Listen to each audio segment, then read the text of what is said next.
नमस्कार. आज 2 जानेवारी 2026 वार आहे शुक्रवार. लोकसत्ता आणि द हिंदू वृत्तपत्र विश्लेषणमध्ये आपलं स्वागत आहे. फ्रंट पेज बँक ऑफ बडोदाची पूर्णतः ॲडव्हर्टाईज आहे. नेक्स्ट आहे एकल माता पाल्यांचे सर्वेक्षण. राज्यात 2.25 लाख विद्यार्थ्यांची नोंद, सर्वाधिक नाशिक जिल्ह्यात. एकल माता पाल्यांचे सर्वेक्षण करण्यात आलेलं आहे. कशासाठी? तर यांच्याबद्दल एक पॉलिसी आणण्यात येणार आहे. ओके, आपल्या महाराष्ट्र राज्यातील एकल मातांची आर्थिक आणि सामाजिक स्थिती दयनीय आहे. एकल मातांना मुलामुलींचे शिक्षण करणे खूप कठीण जाते. त्यामुळे अनेकदा अशा मुलांना शिक्षण मध्येच सोडावे लागते. बरोबर आहे पहा, फॅमिली रिस्पॉन्सिबिलिटीज येतात. याच पार्श्वभूमीवर शिक्षण मंत्र्यांनी हा निर्णय घेतलेला आहे पहा. व महाराष्ट्र सरकारचा हा निर्णय अतिशय बेस्ट का आहे तर पहा, DPSP आठवा तुम्ही, भारतीय संविधानामध्ये जे DPSP देण्यात आले आहेत त्यामधून आपल्याला काय समजतं की भारत देश हा काय आहे, वेलफेअर स्टेट असणार आहे. ओके, जे कोणतं राज्य सरकार किंवा केंद्र सरकार यामध्ये काम करेल ते वेलफेअर स्टेटची भूमिका निभावेल तिथे. यासोबतच तुम्ही प्रेम्बल आठवा, प्रेम्बलमध्ये काय शब्द आहेत, जस्टिस. जस्टिस कशा पद्धतीचं द्यायचं आहे सर्वांना मिळवून, तर अगदीच पहा, जस्टिस सोशल जस्टिस द्यायचा आहे, म्हणजे सामाजिक न्याय तिथं द्यायचा आहे. व राज्यातील ज्या एकल माता आहेत त्यांना पण सामाजिक न्याय तिथं प्रस्थापित होणं गरजेचं आहे. कारण पहा, जो दुसरा विद्यार्थी आहे त्याच्याकडे फायनान्शियल बर्डन वगैरे नाही, तो अगदीच पहा पूर्ण म्हणजे हायर एज्युकेशन वगैरे तो घेऊ शकतो. परंतु ज्या एकल माता आहेत, ज्यांच्यावरती ज्या पाल्यावरती अगदीच जास्त रिस्पॉन्सिबिलिटी आहे, तो अगदीच पहा 12वीपर्यंत शिक्षण घेऊन तो मध्येच शाळा वगैरे सोडेल. मग याच कारणानिमित्त महाराष्ट्र सरकारचा हा निर्णय अतिशय बेस्ट आहे व पॉझिटिव्ह. आजच्या दिवसातील सर्वात महत्त्वाची आणि पॉझिटिव्ह न्यूज काय आहे तर हीच आहे पहा, महाराष्ट्र राज्य सरकारचं हे सर्वेक्षण अतिशय बेस्ट आहे. त्यानंतर जस्टिसमध्ये पहा सोशल एक येतं, त्यानंतर इकॉनॉमिकल जस्टिस येतं. व इकॉनॉमिकल जस्टिस पण आत्ताच पाहिलं ना आपण की विद्यार्थ्यांवर रिस्पॉन्सिबिलिटी आल्यानंतर तो अगदीच फॅमिलीला मदत करण्यासाठी जाईल, न की शिक्षणाकडे जाईल. त्यानंतर सोशल, त्यानंतर इकॉनॉमिकल आणि आहे पॉलिटिकल. ओके, व पॉलिटिकल या गोष्टीमध्ये पॉलिटिकल जस्टिस आता पहा पुढे येणार आहे किंवा हे लॉंग टर्म गोल आहे. पण खऱ्या अर्थाने जर पाहिलात तुम्ही सोशल जस्टिससाठी ही स्कीम अतिशय महत्त्वाची आहे. आता पहा, ज्या रेग्युलेटरिंग बॉडीच्या एक्झाम वगैरे होतात त्यामध्ये अशा पद्धतीची स्कीम ज्यावेळेस विचारतात ना त्यावेळेस त्यांनी विचारू शकतात की ही स्कीमचं प्रमुख उद्दिष्ट काय आहे, तर सोशल जस्टिस किंवा सोशल जे स्टेटस आहे त्याला योग्य करण्यासाठी ही स्कीम राबवण्यात येते. अगदी त्याच धर्तीवर पहा पॉलिसी सध्याला बनणार आहे. ओके, फक्त यांनी सर्वेक्षण केलं आहे व सर्वेक्षणमध्ये आपल्याला काय आढळून आलं तर नाशिक जिल्ह्यामध्ये सर्वाधिक एकल माता आहेत. ओके, मग आता नाशिकसाठी त्यासोबतच संपूर्ण महाराष्ट्रासाठी यांचे निर्णय लागू होतील. आता पहा, यांची जी आकडेवारी दिलेली आहे ही आकडेवारी तुमच्यासाठी गरजेची नाही आहे. ओके, पण जे महत्त्वाचं याच्या मागचं बॅकवर्ड लिंकेजेस काय होतं ते खूप महत्त्वाचं आहे. पॉलिसी फ्रेमवर्क कसा केला जातो तर पहिल्यांदा सर्वेक्षण केलं जातं किंवा आता 2027ला काय होणार आहे पहा, सेन्सस होणार आहे, आपली जनगणना, ते पूर्णतः डिजिटल असणार आहे. मग सेन्सस झाल्यानंतर आपल्याला त्यामधून काय घ्यायचं आहे तर बेसिकली ह्याच गोष्टी घ्यायच्या असतात. जस्टिस कशा पद्धतीने, म्हणजे जे समाज आहे त्या समाजामध्ये न्याय प्रस्थापित व्हावा यासाठी अगदीच आपल्याकडे 3 गोष्टी आपल्या प्रेम्बलने दाखवून दिलेल्या आहेत किंवा कॉन्स्टिट्यूशनने दाखवलेल्या आहेत. एक आहे सोशल, दुसरं आहे इकॉनॉमिकल आणि तिसरं आहे पॉलिटिकल. या तिन्ही जस्टिसला जर आपला किंवा तिन्ही जस्टिस आपल्या समाजामध्ये प्रस्थापित करण्यासाठी आपल्याला काय करावं लागेल, पहिल्यांदा आकडेवारी गोळा करावी लागेल. आकडेवारीमध्ये आपल्याला समजेल की सगळ्यात तळागाळाला कोण आहे व सगळ्यात वरत्या लेवलला कोण आहे. मग त्यानुसारच आपण काय करू शकतो पहा, आकडेवारीच्या मदतीने आपण जस्टिस प्रस्थापित करण्याचं काम तिथं केलं जाऊ शकतो. अगदी ही बेस्ट न्यूज आहे आजच्या घडीची. ओके, तर पाहूयात महाराष्ट्र सरकार याबद्दल कोणती पॉलिसी पुढे बनवेल. डन. त्याच्यानंतर आपण पुढे जाऊयात. TET बद्दलची न्यूज आहे, स्किप करू शकता. पुढे पहा, अगदी राजकीय बातम्या आहेत ज्या की आपल्यासाठी स्किप करायच्या असतात. नेक्स्ट आहे सातारा नगरीत सारस्वतांच्या मेळ्याला आरंभ. मुख्यमंत्र्यांच्या उपस्थितीत आज 99व्या अखिल भारतीय मराठी साहित्य संमेलनाचं आज प्रारंभ होत आहे. ओके, त्याच्यानंतर नेक्स्ट पेज देशविदेश. 9 वर्ष स्वागत सोहळ्याला गालबोट. स्वित्झर्लंडमध्ये आगीत किमान 40 ठार आणि 100हून अधिक जखमी. अद्याप ऑफिशियल आकडेवारी जाहीर झालेली नाही आहे, पण अगदीच एक शोकांतिका काल ठरलेली आहे. त्यानंतर नेक्स्ट अतिशय महत्त्वाची बातमी, अण्वस्त्र प्रकल्पांच्या यादीची देवाणघेवाण. आता पहा, भारत आणि पाकिस्तान या दोन्ही देशांमध्ये 1988मध्ये करार करण्यात आलेला आहे. त्या करारानुसार इंडिया आणि दुसरीकडे पाकिस्तान या दोघांना पण पहा आपल्याकडे किती न्यूक्लिअर साठा आहे किंवा जे न्यूक्लिअर प्रोजेक्ट सध्याला कार्यरत आहेत आपल्या देशामध्ये त्याची माहिती दोन्ही कंट्रीजला एकाला देणं बंधनकारक आहे. ओके, त्यानुसार गुरुवारी 3 दशकांहून अधिक काळ चालणारी ही परंपरा भारत सरकार आणि पाकिस्तान सरकारने चालू ठेवलेली आहे व अण्वस्त्रांची जी यादी आहे किंवा जे अण्वस्त्र प्रकल्प आहेत त्यांची यादी देवाणघेवाण तिथे काल झालेली आहे. याचसोबत 2008च्या कॉन्स्युलर ॲक्सेसनुसार आपण काय केलं आहे, मच्छीमारांची पण देवाणघेवाण काल केलेली आहे. तर ती देवाणघेवाण कशा पद्धतीने होती तर ते पहा, हा आपला प्यारा भारत आहे. ओके, व हे अशा पद्धतीने पाकिस्तान आहे. बरोबर. व अगदीच पहा आपल्या देशाला काय लागले, समुद्र किनारपट्टी लागलेली आहे. बरोबर. मग अगदीच पहा जे मच्छीमार आहेत ते समुद्रामध्ये जातात, पण समुद्रामध्ये गेल्यानंतर त्यांना दिशा वगैरे समजत नाही व ते धोक्याने कुठं जातात पहा, पाकिस्तानच्या नेव्हीच्या हाती वगैरे ते पाकिस्तानच्या लागतात. व अगदीच पहा मग त्यांना कैदी म्हणून पाकिस्तानमध्ये ठेवलं जातं. किंवा अगदी त्याच धर्तीवर पहा, पाकिस्तानमधील जे मच्छीमार आहेत ते येत येत येत येत भारताच्या सीमेमध्ये येतात. मग इंडियन नेव्ही त्यांना कॅप्चर करते व अगदीच जेलमध्ये टाकते. मग यामुळे काय होतं पहा, जे सिव्हिलियन्स आहेत त्यांना तिथे त्रास सहन करावा लागतो. ओके, म्हणजे मच्छीमारांचं दुःख काय होतं, किंवा म्हणजे पहा त्यांचं नेमकं हेतू काय होता समुद्रामध्ये जाण्यासाठी, तर आपलं उदरनिर्वाहासाठी ते काय येतात, मच्छीमार वगैरे करतात. बरोबर. त्यांचा हेतू स्पाई म्हणजे अगदी हेरगिरी वगैरे करणं हे त्यांचा हेतू नव्हता, तर त्यांचं पोट भरणं हा बेसिकली हेतू होता. त्यामुळे पहा सिव्हिलियन्सवरती या दोघांमुळे अन्याय होऊ नये याच कारणानिमित्त 2008मध्ये आपण हा करार केलेला आहे. व त्या करारानुसार पहा आपण 167 मच्छीमारांची तिथं देवाणघेवाण काल केलेली आहे. ओके, सॉरी म्हणजे आवाहन केलेलं आहे. पहा अद्याप सुटका झालेली नाही आहे, तर ते वेगाने सुटका व्हावी यासाठी आपण आवाहन केलेलं आहे. त्यानंतर पुढे चला, ममदानी यांना महापौर पदाची शपथ काल देण्यात आलेली आहे. ठीक आहे. नेक्स्ट आहे परीक्षा पे चर्चाला 3 कोटींहून अधिक नोंदणी झालेली आहे. परीक्षा पे चर्चा हा कार्यक्रम 11 जानेवारी रोजी होणार आहे. तर शक्य झालं तर तुम्ही पण पाहून घेऊ शकता. पहा अगदी एक्झामिनेशनमध्ये कोणत्या कोणत्या गोष्टी करू नये यासाठी तुम्हाला पण माहितीच आहे, पण अगदी पंतप्रधान नरेंद्र मोदी थोडंसं चर्चा करून म्हणजे त्या पद्धतीने एक्सपर्टशी बोलून त्यांनी सांगितलेलं असतं, त्यामुळे तुम्हाला थोडीशी नक्कीच मदत होऊ शकते. पहा. ओके, नेक्स्ट आहे AI ही मोठी संधी, राष्ट्रपती द्रौपदी मुर्मू यांचे प्रतिपादन. पहा कृत्रिम बुद्धिमत्ता आपल्यासाठी का गरजेची आहे, किंवा अगदीच त्याचे पॉझिटिव्ह इम्पॅक्ट खूप आहेत. व भारत आता अगदी काल आपण पाहिलेलं आहे की काल भारताने एक गोल साध्य केलेला आहे.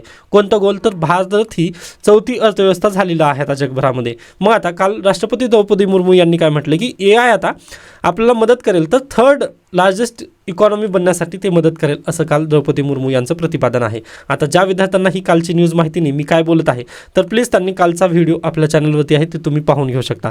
ओके, म्हणजे त्यामध्ये नेमकं आपण ग्रोथ आणि डेव्हलपमेंट याबद्दल पण चर्चा केली होती. तर प्लीज रेग्युलर राहिल्यानंतर तुम्हाला सर्व गोष्टी तिथं समजून येतील. त्यानंतर काही विद्यार्थ्यांचे कमेंट होते की सर तुम्ही द हिंदू न्यूजपेपर घेत नाही आहेत का, तर बिलकुल घेत आहे. पहा थोडासा वेळ लागेल, शक्य झालं तर तुम्ही हा व्हिडिओ शेवटपर्यंत पाहू शकता. ओके, किंवा टाईमनुसार तुम्ही स्किप पण करू शकता. ओके, त्यानंतर आपण परत आपल्या न्यूजपेपरकडे जाऊयात. येथे आपल्यासाठी दुसरी न्यूज पहा, अगदी राजकीय बातम्यांना आपण स्किप करतो कारण त्यात जास्त रिलिव्हंट नसतात. म्हणजे आज एखाद्या व्यक्तीला जर आपण टार्गेट करून राजकीय बातमी जर घेतली तर उद्या तो त्याच पक्षात राहील याची पण गॅरंटी नाही सध्याला, त्यामुळे या बातम्या आपण स्किप करतो. हां, पॉलिटिकल जे अँगल आहे ना, त्यामधील इंडियन पॉलिटिक्सचा जो अँगल आहे ना, तुम्ही अगदी चांगल्या पद्धतीने कव्हर करत असतो, काळजी करू नका. त्यानंतर STचा बूस्टर डोस निष्फळ ठरवू शकतो किंवा निष्फळ ठरवू नये. श्रीरंग बर्गे महाराष्ट्र ST कर्मचारी काँग्रेसचे सरचिटणीस आहेत सर, मग यांनी हा लेख लिहिलेला आहे. आता पहा नव्याने आपल्या महाराष्ट्र जे परिवहन महामंडळ आहे आपले, तिथे 8,000 नव्या ST बसेस येणार आहेत. बरोबर आहे, पण ह्या ST बसेस चालवण्यासाठी आपल्याकडे काय पहा चालक आणि वाहक नाहीत. मग आपण काय केलं, त्यांना कंत्राटी पद्धतीवर नेमण्याचा प्रयत्न केला आहे.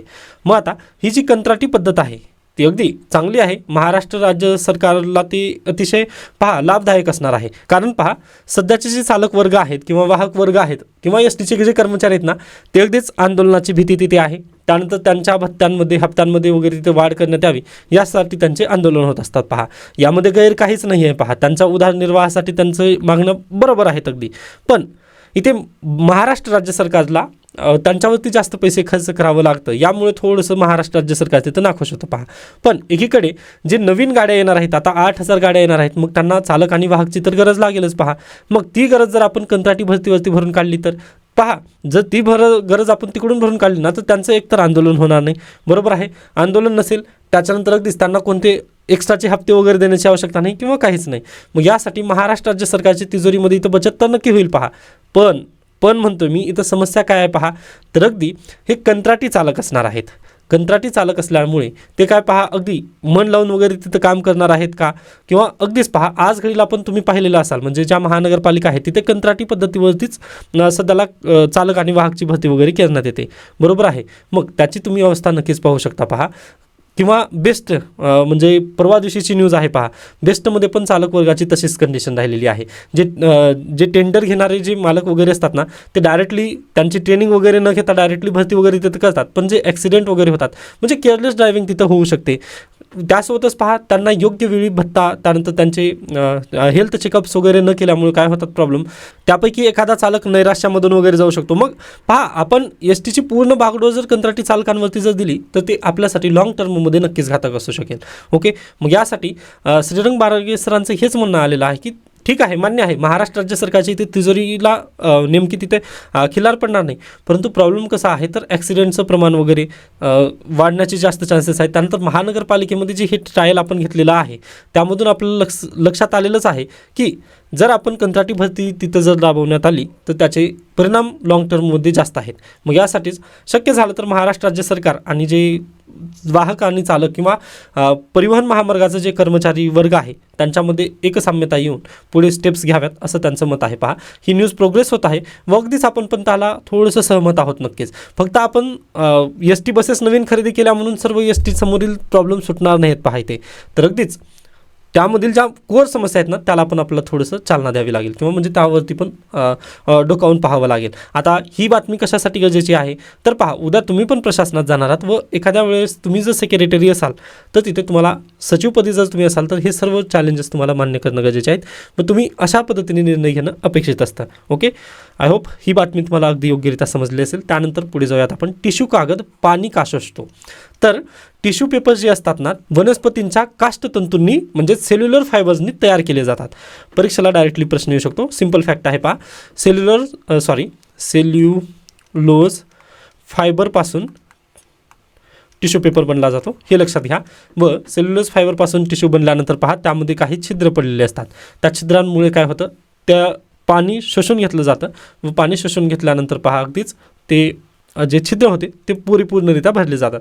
याच कारणामुळे टिश्यू पेपर हा पाणी शोषून घेतो. सेल्युलोज फायबर त्यामध्ये घटक आहे. हा पॉईंट लक्षात ठेवा, बाकी वाचण्याची आवश्यकता नाही पूर्णतः ते. ओके, त्याच्यानंतर ते चित्र आणि हे चित्र महानगरपालिका इलेक्शन संदर्भाचा हा आर्टिकल आहे जो की स्किप करू शकता तुम्ही. पुढे चला, लोककल्याणाऐवजी लोकांवर कर्जांचा डोंगर. हा आर्टिकल आपल्यासाठी खूप महत्त्वाचा आहे. पहा, आर्थिकरित्या आहे. एक अमेरिकेमध्ये म्हण आहे पहा की good economics is equal to bad politics आणि good politics is equal to bad economics. अगदी त्याच धर्तीवर हा सध्याची ही कंडिशन आपल्याला पाहायला मिळते. तर अमेरिकेमध्ये एक निर्णय नुकताच घेण्यात आलेला आहे की 43 दिवस तिथल्या केंद्र शासन कर्मचाऱ्यांना बिनपगारी रजा द्यावी लागलेली आहे. ओके, का असं करण्यात आलं तर त्यांच्याजवळ सध्याला पैसे नाही आहेत. पहा, आता अगदीच तुम्ही म्हणाल की काल तर तुम्ही सांगत होतात की पहिल्यानुसार जर ग्रोथ वाईज जर तुम्ही पाहिलात तर अमेरिका ही पहिली कंट्री आहे. ओके, यासोबतच त्यांची जर इकॉनॉमी जर हे पाहिलात तुम्ही काय म्हणू शकता, त्यांची दरडोई उत्पन्न ते पण अगदीच भरभराटीस आहे. मग असं झाल्यानंतर त्यांची इकॉनॉमी खड्ड्यात का गेली किंवा खड्ड्यात का जाण्याच्या मार्गावर आहे तर त्याचं नेमकं कारण पहा, अमेरिकेने पण कर्ज घेतलेलं आहे. ओके, म्हणजे फक्त त्यांनी त्यांच्याकडून कर्ज घेतलेलं नाही आहे तर अन्य देशांकडून वगैरे तिथं कर्ज घेतलेलं आहे. तर पहा, आता कर्ज कशा पद्धतीने घेतलं जातं वगैरे याबद्दल चर्चा करूयात आपण. आता अगदीच बजेट ज्यावेळेस मांडलं जातं पहा, लोकसभेमध्ये बजेट येतं, बरोबर आहे. मग बजेट आल्यानंतर अगदी तिथे आपल्याला काय करावं लागतं, एक आमदनी अठ्ठणी खर्चा रुपया अशा पद्धतीने निगेटिव्ह बजेट तिथं मांडायचं नसतं, तर अगदी कंट्रोल्ड बजेट, बॅलन्स्ड बजेट आपल्याला तिथं मांडायचं असतं. म्हणजे खर्च इज इक्वल टू जे उत्पन्न आहे ते बरोबर आहे असं दाखवावं लागतं. ओके, बजेट ज्यावेळेस मांडलं जातं पहा लोकसभेमध्ये त्यावेळेस खर्च पण आमचा तेवढाच आहे व उत्पन्न पण आमचं तेवढंच आहे असं दाखवावं लागतं. पण समस्या कुठे येते पहा, ज्यावेळेस उत्पन्नाचा आपण विचार करतो ना त्यावेळेस आपल्याकडे तेवढं उत्पन्न येत नसतं, पण आपला खर्च जास्त होतो आणि उत्पन्न तेवढं येणार नसतंच. हे सर्व सरकारांना मान्य असतं किंवा हे सर्वांना पण म्हणजे मान्यच आहे की बा तेवढं उत्पन्न होत नाही. मग तेवढं उत्पन्न होत नाही म्हटल्यानंतर मग एवढा खर्च करण्यासाठी आपण पैसे आणायचे कुठून? मग काय करतं, त्यामध्ये कर्ज काढायचं. ओके, दुसऱ्या देशाकडून किंवा RBI पासून किंवा अन्य कोणते जे सोर्सेस आहेत तिथून आपण काय करूयात, कर्ज काढूयात असं त्या बजेटमध्ये सांगण्यात येतं, बरोबर आहे. मग तिथे लोकसभेची मान्यता मिळते की बा तुम्ही ठीक आहे, तुम्हाला देश चालवण्यासाठी आणि खर्च करण्यासाठी जर पैसे लागत असतील तर तुम्ही कर्ज दुसऱ्या देशाकडून वगैरे आपण नक्की काढू शकतो असं म्हणून लोकसभेची तिथं मान्यता मिळते व अगदीच पहा तिथून आपल्याकडे कर्जाची फेरी वगैरे चालू होते. मग अगदी असंच झालेलं आहे. पहा, महाराष्ट्रामध्ये तर आहेच कर्जाचं डोंगर, पण त्याबद्दल आता महाराष्ट्र राज्य सरकारची चर्चा न करता आपल्याला काय करायचं आहे, पूर्ण प्यारा भारतवरती चर्चा करायची आहे. यासोबतच चायनावरती पण कर्ज आहे का, तर बिलकुल यस. USA याच्यावरती पण कर्जाचं डोंगर आहे पहा. मग तिथं तसंच आहे. इथे पहा तुम्ही सार्वजनिक कर्जाचे इथं हे दिलेलं आकडेवारी देण्यात आलेली आहे. भारत यावरती पहा तुम्ही 67.1% एवढं कर्ज होतं पूर्वी, ते आता 2023-24मध्ये 81.3% आहे, म्हणजे 21.2% इथं वाढ झालेली आहे. तर अमेरिकेमध्ये पहा 15.7% वाढ झालेली आहे. जापानमध्ये 1.5% वाढ झाली व चायनामध्ये 124.7% इथं वाढ झालेली आहे. 2013-14मध्ये किती कर्ज होतं व 2023-24 या 10 वर्षांमध्ये किती टक्क्यांनी वाढ झालं हे कर्ज, हे तुम्हाला ह्या आकडेवारीवरून लक्षात येईल.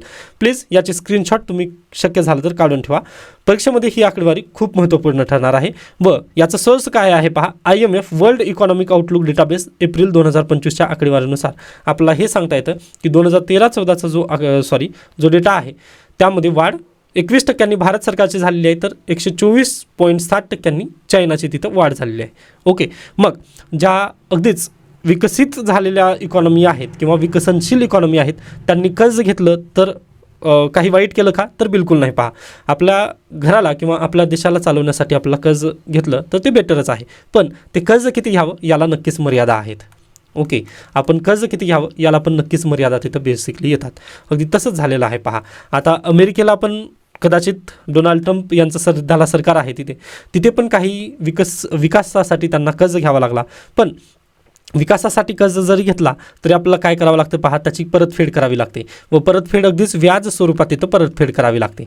बरोबर आहे. मग व्याजासोबत जर परतफेड तिथं करायची म्हटलं तर केंद्र सरकारचा ज्या बहुतांशी पैसा कुठं जातो, कर्जाची परतफेड करण्यासाठी जातो. अगदी तसंच झालेलं आहे. USA त्यांनी कर्ज काढलेलं आहे व कर्ज काढल्यानंतर त्याची रक्कम परतफेड करायची ज्यावेळेस वेळ आली त्यावेळेस अगदी त्यांची तिजोरी तिथं खणखणाट झाला. मग त्यांनी काय म्हटले की जे केंद्रीय कर्मचारी आहेत त्यांना तुम्ही म्हटले की 43 दिवस तुम्ही आता रजेवरती जा. का, तर आमच्याजवळ तुम्हाला देण्यासाठी पैसेच राहिले नाहीत. जे मिनिस्ट्री आहे त्यांच्याकडे मिनिस्ट्रीच्या तिजोरीमध्ये पैसे नाहीत. अशा पद्धतीची तिथं सिच्युएशन आली. आता याचं आणखीन एक बेस्ट उदाहरण जर द्यायचं म्हटलं तर मागचा आठवडा तुम्ही पहा. मागच्या आठवड्यामध्ये मी न्यूजपेपर अनालिसिस घेत असताना तुम्हाला सांगितलेलं काय होतं, तर तेलंगणा राज्य सरकारची पण हीच केस स्टडी होती. पहा, तेलंगणामध्ये सध्याला सरकार आहे पहा इंडियन नॅशनल काँग्रेसचं, पण याच्यापूर्वी कोणाचं होतं, BRSचं होतं. बरोबर आहे. मग BRSनी कर्ज काढलेलं, BRSनी किती कर्ज काढलेलं आहे, 18 कोटीचं तिथे कर्जाचं डोंगर तेलंगणा राज्य सरकारवरती आहे व त्यांचं बजेट किती आहे, एकूण 20,000 कोटीचं बजेट आहे. मग पहा, नोव्हेंबर 2025पर्यंत त्यांनी 18,000 कोटी रुपयाचं तिथं कर्ज परतफेड केलेली आहे व त्यांच्याजवळ बजेट जर पाहिला तुम्ही तर फक्त 20,000 कोटी आहे. मग आता 2,000 कोटीमध्ये ते राज्य त्यांचं चालवू शकतात का, तर बिलकुल नाही. मग आता काय करा, तर परत एकदा कर्ज काढा. ओके, मग यामधून काय होत आहे, एव्हर ग्रीनिंग ऑफ लोन्स ही संकल्पना उदयास येते. प्रिलिमला हा प्रश्न बिलकुल विचारला जाऊ शकतो. आय होप हा पॉईंट समजलेला असेल. म्हणजे लोनवरती तुम्ही लोन काढत असता कारण तुमच्याजवळ उत्पन्न नाही व खर्च तुमचा वाढलेला आहे, या कारणानिमित्तच काय होत आहे पहा, लोनची संख्या इथं बेसिकली वाढत आहे. व भारत सरकारचं तरी कमी आहे. चायनाने तर डायरेक्टली 124 वरती काढलेलं आहे, 124% तिथं चायनाचं कर्ज वाढ झालेली आहे व अतिशय हे थोडंसं घातक आहे. पण पहा, इमर्जिंग किंवा आपल्याला जर विकास करायचा असेल तर पहा, पैशातूनच पैसा निर्माण होतो. अगदी याच थेसिसवर किंवा याच बेसिसवर चायनाने पण कर्ज काढलेलं आहे व भारत देशासाठी पण हाच निर्णय लागू होतो की पैसा जर कमवायचा असेल, आता बिझनेसमॅन काय करतात, दुसऱ्याच्या पैशावरून आपलं म्हणजे बिझनेस वगैरे एम्पायर ते उभा करत असतात, स्वतःच्या पैशावरून ते बिझनेस वगैरे करत नाहीत. ती एक बेस्ट पॉलिसी असते. पहा, मग त्याच बेसिसवर आहे की भारत सरकार पण काय करत आहे, तर अगदी टॅक्स पेअरचा पैसा किंवा अन्य जो पैसा तिथून उत्पन्न होत आहे त्या सर्व गोष्टींमधून आपल्याला काय करायचं आहे, देशाचा विकास करायचा आहे. त्याचसोबत पहा, ज्या वेळेस जे भारत सरकार आहे किंवा महाराष्ट्र सरकार आहे यांना उत्पन्न किंवा अगदी कर्ज पाहिजे असतं. पहा, कर्ज पाहिजे असल्यानंतर ते काय करतील पहा, अगदी पहिल्यांदा आपल्या घरात पाहतील ना. ओके, म्हणजे आपल्या घरामध्ये काही सोनी नाणी वगैरे ठेवलेले असेल. आता तुम्ही पण पहा, ज्यावेळेस तुमच्यावरती फायनान्शियल कंडिशन एक्स्ट्रीम येते त्यावेळेस तुम्ही घरातील स्त्रियांची दागिन्याकडे अगदी पहिल्यांदा पाहता. अगदी त्याच धर्तीवर आहे. पहा, जे गव्हर्नमेंट ऑफ इंडिया आहे त्याला ज्यावेळेस गरज पडते पैशाची वगैरे, ते कुठं जातं, पहिल्यांदा आपली जी तिजोरी आहे तिथे जातं. म्हणजेच काय आहे, RBI. या RBI सोबतच ज्या NBFCs वगैरे आहेत तिथे ते पहिल्यांदा जातं किंवा तुमच्याकडे काही पैसे आहेत का, जर असतील ना तर मी पण तुमचाच मालक आहे, त्यामुळे तुम्ही काय मला पैसे ऑटोमॅटिकच तिकडून द्या. पण ह्या कंडिशनमुळे काय होतं, किंवा NBFCमधून किंवा भारत सरकार आपल्या घरातलीच तिजोरी जर फोडत असेल किंवा आपल्या घरूनच जर तिथून तशा पद्धतीने जर ते पैसे जर घेत असेल तर तिथं काय होतं, तर आपल्याला तिथं पैसे मिळतात किंवा गव्हर्नमेंट ऑफ इंडियाचं तिथं उत्पन्न अगदीच भरभराटीस येईल, परंतु त्याचा परिणाम कोणाला भोगावं लागतं, तर जे खाजगी व्यक्ती आहेत पहा, ओके, जे प्रायव्हेट प्लेयर्स आहेत, आता अगदी अदानी, अंबानी, त्यानंतर जे मोठे उद्योजक आहेत पहा, त्यांना पण आपलं बिझनेस एक्सपांड करण्यासाठी काय लागतात पहा, पैसे लागतात. मग ते स्वतःचं बिझनेस एक्सपांड करण्यासाठी ज्यावेळेस पैसे घ्यायला बँकेकडे जातील किंवा RBIकडे वगैरे जातील, त्यावेळेस त्यांना पैसाच भेटणार नाही. आता बेसिकली इथं RBI येणार नाही, तर ते दुसऱ्या SBIकडे वगैरे जातात, बरोबर आहे. मग त्यांना तिथं पैसाच भेटणार नाही. का भेटणार नाही, तर ऑलरेडी जे पैसा आहे ते भारत सरकारने नेलेला आहे, म्हणजे लोनमध्येच का होणार, पण भारत सरकारने ते ऑलरेडी प्राप्त केलं आहे. मग जे अदानी, अंबानी किंवा जे अन्य बिझनेसमॅन आहेत ना, त्यांना ज्यावेळेस पैशाची गरज पडेल त्यावेळेस त्यांना पैसाच भेटणार नाही. मग त्यावेळेस त्यांना पैसा भेटणार नाही म्हणजेच काय, जे प्रोडक्टिव्ह आपल्या देशामध्ये बिझनेसचं काम वगैरे होणार होतं किंवा त्यांचं जे लक्ष होतं ते तिथं कदाचित होऊ शकणार नाही. किंवा आता जे टाटा आहेत त्यांना नॅनो कारची फॅक्टरी वगैरे जर टाकायची असेल व त्याला जर पैसाच मिळाला नाही तर ते कॅपिटल उभा करू शकणार नाहीत व एखादी भारतामध्ये इंडस्ट्री तिथं निर्माण होऊ शकणार नाही. मग याच कारणांमुळे या कंडिशनला आपण काय म्हणतो, तर crowding out effect. Crowding out effect म्हणजेच काय पहा, तर भारत सरकारने आपल्या अंतर्गत जर कर्ज काढलं तर प्रायव्हेट प्लेयरला ते कर्ज मिळू शकत नाही व प्रायव्हेट प्लेयर तो तिथे बाहेर फेकला जातो. यालाच म्हणतात क्राउडिंग आउट इफेक्ट. व राज्यसेवा 2025चा हा प्रश्न आहे. आय होप तुम्हाला समजलेलं असेल व डेली न्यूज ॲनालिसिस का गरजेचं आहे हे पण तुम्हाला थोडंसं प्रत्यक्षात स्पष्ट झालं असेल. ओके, तर पहा अशा पद्धतीने काय म्हणू शकता तुम्ही, क्राउडिंग आउट इफेक्टपासून वाचण्यासाठी आपल्याला काय करणं गरजेचं आहे, तर भारत सरकारने कर्ज जे आहे ते अन्य देशामधून किंवा बाहेरून कर्ज डॉलरमध्ये वगैरे ते प्राप्त करणं गरजेचं आहे. हा पॉईंट तिथं एक बेसिकली लक्षात ठेवा तुम्ही. व परीक्षेला प्रश्न नुकताच येऊन गेला आहे की क्राउडिंग आउट इफेक्ट म्हणजे काय, तर क्राउडिंग आउट इफेक्ट म्हणजे तुमच्या समोर आहे. आय होप हा पॉईंट आता क्लिअर झालेला असेल. व सध्याला भारत हा विकसनशील राष्ट्र आहे. ओके, आपल्याला विकसित व्हायचं आहे, या कारणानिमित्तच आपण काय करत आहोत पहा, लोन्स वगैरे काढत आहोत. यामध्ये काहीच गैर नाही आहे. फक्त गैर इथं होतं की ज्यावेळेस आपण लोनची परतफेड करतो ना त्यावेळेस आपल्याकडे दुसरा उत्पन्नाचा मार्ग वगैरे असत नाही. मग यासाठी आपल्याला काय करायला हवं, लॉंग टर्म गोल्सवरती विचार करायला हवं. त्यासाठी काय करावं लागेल पहा आपल्याला, तर ज्या अनुत्पादक ज्या योजना आहेत किंवा जे अनुत्पादक खर्च आहे म्हणजे त्यातून आपल्याला कॅपिटल निर्माण होणार नाही किंवा काहीच आपल्या देशासाठी वगैरे काही देशहित मी काहीच हे होणार नाही, तर अशा योजनांना तिथं बंदी आणणं गरजेचं आहे. किंवा पहा जो खर्च आपला ॲडव्हर्टायझिंगवरती वगैरे केला जातो, म्हणजे जास्तीत जास्त मान्य आहे पहा ॲडव्हर्टाईज करणं गरजेचं आहे आज घडीला, पण तेवढी पण जास्त तुम्ही डिजिटल ॲडव्हर्टाईज वगैरे नकात करू ना, जेणेकरून अगदी टॅक्सपेअरचा पैसा वगैरे लगेच संपेल व तुम्हाला टॅक्सपेअरचा पैसा संपल्यानंतर लगेच तिथं देश चालवण्यासाठी तुम्हाला कर्ज वगैरे तिथं काढावं लागेल. अशा पद्धतीने जो तुमचं अनुत्पादक खर्च वगैरे होत आहेत ना त्याला तुम्ही थोडंसं कमी करू शकता. ओके, मग हे एक आहे बेस्ट पॉलिसी की बाबा तुम्ही खर्च तुमच्या खर्चावरती थोडंसं तुम्ही लिमिट ठेवायला पाहिजे, जे की अनुत्पादक आहे.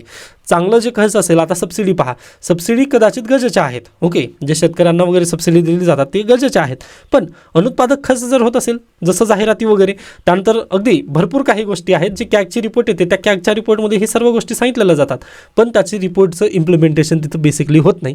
हेच आपल्याकडे दुर्दैवी घटना आहे. आय होप हा पॉईंट तुम्हाला समजत असेल की अनुत्पादक खर्च जे आहे त्याला आपला कमी करणं गरजेचं किंवा त्यावरती बंधनं येणं अपेक्षित आहेत. डन, हा पॉईंट तुम्ही लक्षात घेऊ शकता. त्याच्यानंतर आणखीन यामध्ये जर चर्चा करायची जर झाली तर तुम्ही उत्तर प्रदेशमध्ये मायावती यांचं सरकार होतं त्यावेळेस त्यांनी काय केले होते पहा, डायरेक्टली हत्तीचे पुतळे बांधले होते त्यांनी. म्हणजे हत्तीच्या पुतळ्यामधून तुम्हाला काही भेटणार आहे का, प्रेरणा तिथं काही मिळणार आहे का. मग सुप्रीम कोर्टाने पण त्यांना फटकारलं होतं की बा तुम्ही टॅक्सपेअरचा पैसा असा उधळू नका. मग अगदी तशाच पद्धतीने आज घडीला आपण हेच करणं अपेक्षित आहे. 2022मध्ये NV रमन्ना ज्यावेळेस चीफ जस्टिस ऑफ इंडिया होते त्यावेळेस पण त्यांनी हाच तिथे प्रश्न उभारलेला होता की फ्रीबी स्ट्रक्चर. ओके, ज्या वेळेस इलेक्शन येत आहे त्यावेळेस जे फ्रीबी स्ट्रक्चर आलेलं आहे त्याला त्यांनी थोडंसं चॅलेंज करण्याचं काम केलं होतं. पण पहा ज्यावेळेस त्यांचा कार्यकाळ फक्त 6 महिन्यांसाठी होता, मग त्यांचा कार्यकाळ संपल्यानंतर पहा NV रमन्ना सरांच्या नंतर अगदी जे चीफ जस्टिस वगैरे आले त्याबद्दल कोणी चर्चा पण नाही केली व ते तसंच गुलदस्त्यात गुंडाळून वगैरे पडलेलं आहे फ्रीबी स्ट्रक्चर. ओके, पण हे पण एक आपल्याकडे सध्याला काय चॅलेंज आहे. ओके, मग याबद्दल पण काम करणं भारत सरकारने किंवा जे राज्य सरकार आहेत त्यांनी काम करणं अपेक्षित आहे. आय होप हा पण पॉईंट तुम्हाला समजलेला असेल. मग तुम्ही म्हणाल की सर हे ठीक आहे, इथपर्यंत आपण मान्य केलं. आत्ताच मी काय म्हटलं की सुप्रीम कोर्ट यामध्ये इंटरव्हीन करत होता किंवा सुप्रीम कोर्टाने मायावती यांना फटकारलेलं होतं, बरोबर आहे. मग आपल्याकडे असा काही कायदा नाही का, तर बिलकुल यस आपल्याकडे कायदा आहे FRBM act. Okay, BM act आपल्याकडे FRBM ॲक्ट आहे. पण प्रॉब्लेम काय होते पहा, FRBM ॲक्ट हा टार्गेट बेस्ड आहे. म्हणजे आता 2020मध्ये म्हणजे अगदीच पहा मनमोहन सिंग यांनी हा कायदा आणलेला होता. मग त्यांनी काय म्हटलं की आता सध्याला हे होणार नाही टार्गेट, मग आम्ही पुढच्या सरकारवरती हे लादू. मग पुढचा सरकार म्हटले 2020मध्ये ज्यावेळेस कोविड आलं पहा, त्यावेळेस त्यांनी काय म्हटले की आता सध्याला तर आपल्या इंडियन इकॉनॉमीला थोडंसं वरती घेऊन जायचं आहे व बूस्ट करायचं आहे, या नात्याने आम्ही FRBM ॲक्टचं पालन वगैरे करू शकत नाही असं म्हणत त्यांनी लोकसभेमध्ये हे कायदा पारित केला व डायरेक्टली पहा लोकसभेमध्ये कायदा पारित झाल्यानंतर अगदीच जे टार्गेट आहेत ना ते पुढे जातात. त्यामुळे सध्याला ही समस्या आहे. मग यासाठी आपला एकच जर आपला खर्च किंवा जे कर्ज आहे आपल्या देशावरचं जर कमी करायचं असेल तर अगदीच पहा जे अनुत्पादक खर्च आहे त्याबद्दल आपल्याला कमी येणं गरजेचं आहे. हेच तुम्ही जे बेसिकली पॉईंट आहे. त्याच्यानंतर नेक्स्ट जो सोल्युशन होता तो FRBM ॲक्टला. तर FRBM ॲक्टचं काटेकोरपणे पालन करणं ही एक काळाची गरज आहे. त्यावेळेसच आपल्या देशावरील जे कर्जाचं डोंगर आहे ते आपण कमी करत जाऊ व आपण अगदीच विकसित राष्ट्र तिथं म्हणून उदयास येऊ. असं तुम्ही डायरेक्टली सोल्युशनमध्ये हे गोष्टी लिहू शकता. पहा, आय होप हा आर्टिकल तुम्हाला समजलेला असेल. डन. नेक्स्ट आहे मृत्यूपत्रासंदर्भात. आता मृत्यूपत्र हे कोणाकोणाला लागू होतात, हा basically uniform civil code article 44 DPSPमधील DPSPमधील आर्टिकल 44 नुसार आपल्याकडे काय आहे, युनिफॉर्म सिव्हिल कोड म्हणजे कायदा तसा करावा असं देण्यात आलेला आहे. तर पहा यामध्ये जे मृत्यूपत्र आहे किंवा तुमचा भारतीय वारसा हक्क 1925 हा जो कायदा आहे तो मुस्लिम समुदायासाठी लागू होत नाही, बाकी सर्व समुदायांसाठी हा कायदा लागू होतो. फक्त हे थोडंसं महत्त्वाचं आहे तुमचं. ओके, म्हणजे तुमच्यानंतर तुमच्या प्रॉपर्टीसाठी घरात भांडण होऊ नये यासाठी तुम्ही जे मृत्यूपत्र तयार करता किंवा वारसापत्र तयार करता त्या संदर्भात हा कायदा आहे भारतीय वारसा हक्क 1925. डन. एवढं लक्षात ठेवा तुम्ही. बाकी यामध्ये थोड्याशा लॉयरच्या गोष्टी आहेत जे की आपल्यासाठी गरजेचं नाहीत व UPSC असं काही विचारत नाही, काळजी नका करू. डन. पुढे चला. तर अशा पद्धतीने आजचं लोकसत्ता संपत पहा, कारण इथे पुन्हा हे श्रीराम फायनान्सबद्दलच्या नोटीस वगैरे देण्यात आल्या, स्किप करू शकता. नेक्स्ट आहे आजचं द हिंदू. पहा द हिंदूमध्ये पहिलीच बातमी आहे, centre's tobacco tax regime to take effect from February 1. 1 फेब्रुवारीपासून टोबॅकोसाठी अतिशय दुःखी घटना आहे असं तुम्ही म्हणू शकता, कारण त्यावरती आणखीन जास्त टॅक्स लावण्यात येणार आहे. ओके, नुकतंच फायनान्स मिनिस्ट्री ऑफ इंडिया यांनी काय केलं पहा, GST compensation tax on tobacco product असं म्हणून त्यांनी बिल पारित केलं संसदेमध्ये व त्याला म्हणजे सेंट्रल एक्साइज अमेंडमेंट बिल होतं ते बेसिकली. मग त्याला मान्यता देण्यात आलेली आहे व 1 फेब्रुवारीपासून जे GST कम्पेन्सेशन सेज आहे ते टोबॅको प्रोडक्टवरती लागणार आहे. मग आता टोबॅको प्रोडक्ट म्हणजेच कोणत्या तर त्यामध्ये बीडी पण आता इन्क्लूड करण्यात आलेली आहे. प्लीज हा पॉईंट लक्षात ठेवा. UPSC इथूनच काढतं आपला. बीडी म्हटल्यानंतर तुम्हाला वाटतं की हे नॅचरल प्रोडक्ट दिसत आहे. ओके, म्हणजे जे ब्रिस्टॉल वगैरे आहेत, जे बेसिकली सिगारेट जे आहेत त्यांना आपण कदाचित नाही म्हणू की बाबा यावरती टॅक्स लागेल, परंतु बीडीवर टॅक्स लागेल का, तर बिलकुल यस, हे पण टोबॅको प्रोडक्ट आहे व यावरती आता पहा GST कम्पेन्सेशन सेज किती 18% स्लॅब तिथं लागणार आहे. व या टॅक्सला काय म्हणतात हा बेसिकली UPSCचा प्रश्न असणार आहे की हे जे आपण टोबॅकोवरती टॅक्स वगैरे लावत आहोत ना, हे कशा पद्धतीचं टॅक्स आहे, तर हे सिन प्रोडक्ट किंवा सिन टॅक्स आहे. पहा, ओके, SIN म्हणजे हे ते दुसरं वालं टाकी वगैरे ते लक्षात घेऊ नका. तर सिन म्हणजे पापी पदार्थांवरतील जे लागणारं टॅक्स आहे ना त्याला हे पापी कर असं म्हणून तिथं ओळखलं जातं. आता त्यांचं नुकसान ते स्वतः करत आहेत याबद्दल शंका नाही आहे. मग त्यांचं स्वतःचं नुकसान करत असताना मग आपण काय करू, आता त्यांचं नुकसान आणखीन जास्त करूयात. म्हणजे काय करायचं तर आपण काय त्यांना आणखीन त्यामधून म्हणजे त्यांच्याकडून आणखीन जास्त पैसे काढायचे. मग अशा पद्धतीचे जे व्यसनाधीनता किंवा समाजामध्ये पाप जिथून पसरेल अशा गोष्टींवरती हे सिन टॅक्स लावण्यात येतं. पहा, त्यामध्ये अल्कोहोल देखील आहे. अल्कोहोलवरती जे टॅक्स लावलं जातं आता तिथे व्हॅट लागतं. आणखीन एक महत्त्वाचा पॉईंट पहा, अल्कोहोलवरती GST लागत नाही. प्लीज हा पॉईंट लक्षात घ्या. GST अल्कोहोलवरती लागतं का असा प्रश्न परीक्षेला विचारला जाऊ शकतो, तर बिलकुल नाही. GSTवरती अल्कोहोलवरती GST लागली जात नाही. यासोबतच पेट्रोलियम प्रोडक्टवरती किंवा पेट्रोल डिझेल जे तुम्ही पेट्रोल पंपवरती जाऊन भरता त्यामध्ये पण GST तिथं लागलं जात नाही. तिथं कोणता टॅक्स लागतो, व्हॅल्यू ॲडेड टॅक्स, व्हॅट तिथं लागतं. प्लीज हे 2 पॉईंट तुम्ही लक्षात घ्या. बरोबर आहे. मग पहिलं आहे पहा हे सिन टॅक्स म्हणजे जे टोबॅको प्रोडक्टवरती जे टॅक्स लावण्यात येत आहेत ते सिन टॅक्स या यादीमध्ये आपण त्याला म्हणू शकतो. यासोबतच पहा पिगुवियन टॅक्स असं देखील त्याला म्हणतात.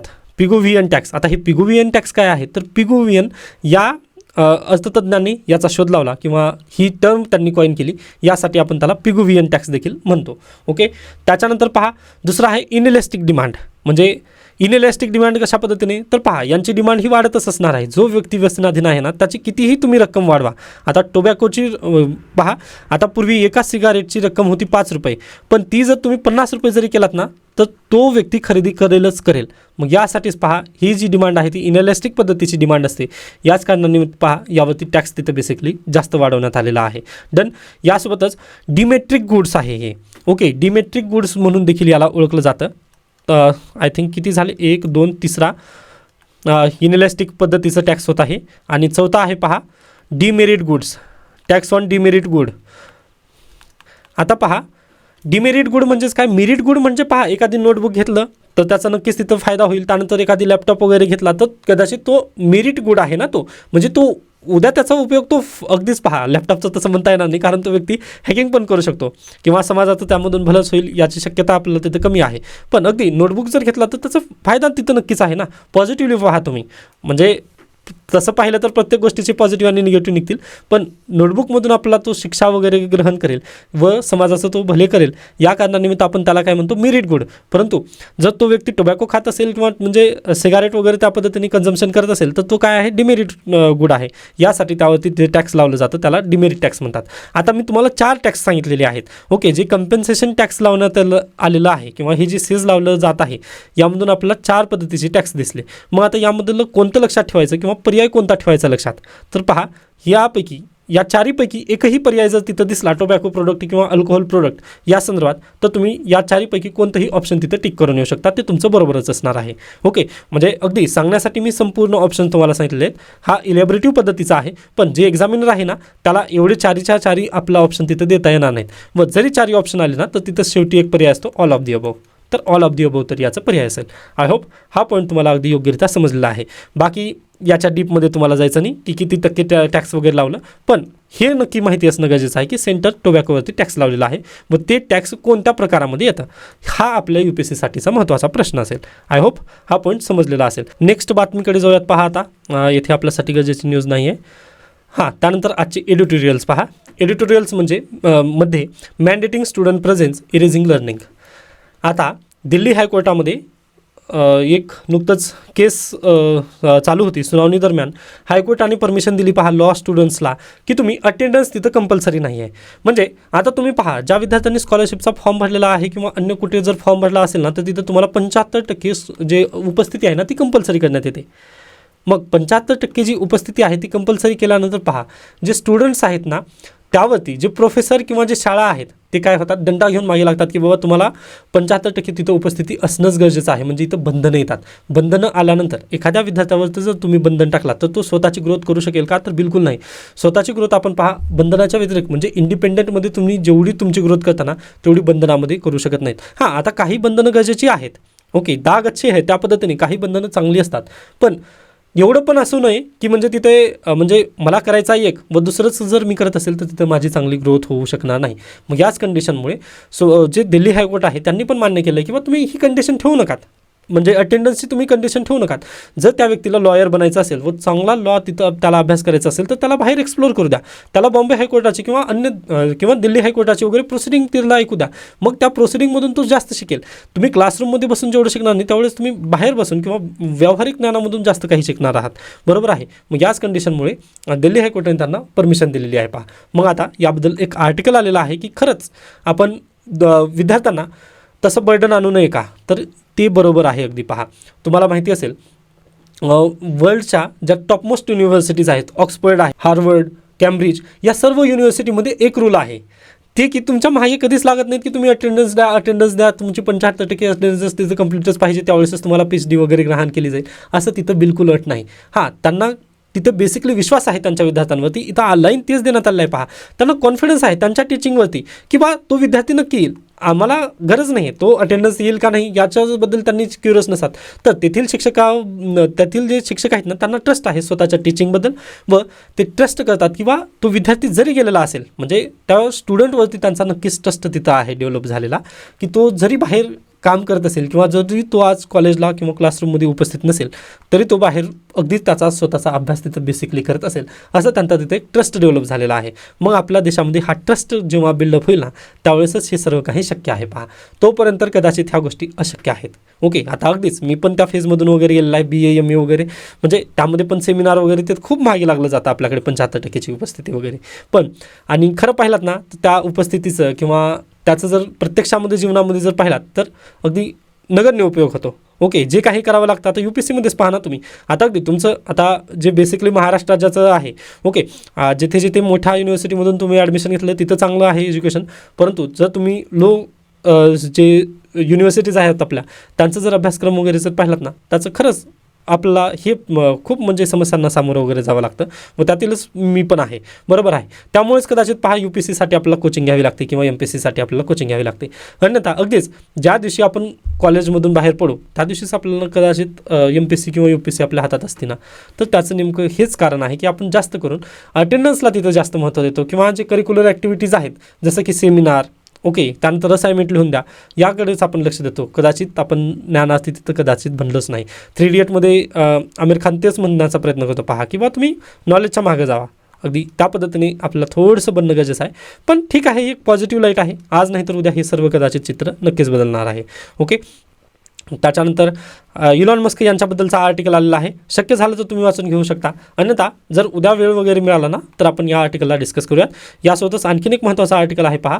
तर ancient Marathi literature reveals savanna are not degraded forest. Okay, जे सवन्ना ट्रॉपिकल फॉरेस्ट आहेत महाराष्ट्राचे त्याबद्दलचा हा आर्टिकल आलेला आहे. तर पहा, इंग्रज येण्याच्या पूर्वी 750 वर्षापूर्वी महाराष्ट्रामध्ये जे फॉरेस्ट होतं ते अगदी चांगलं कवर होतं असं इथं बेसिकली म्हणण्याचा प्रयत्न आहे. तर हा आहे आपला प्यारा महाराष्ट्र.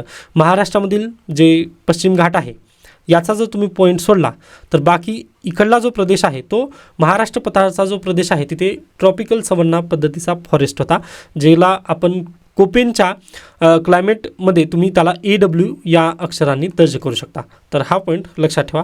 बाकी यामधून जास्त प्रिलिमसारखं काही हे नाही आहे. क्लायमेटॉलॉजीमध्ये ट्रॉपिकल सवन्ना जे क्लायमेट असतं ते कसं असतं हे पण थोडंसं तुम्ही शिकून घ्या. आता वेळ झालेला आहे त्यामुळे आपण इथं थांबूयात. त्याबद्दल काही शंका काही सजेशन असतील तर नक्की सांगू शकता. धन्यवाद.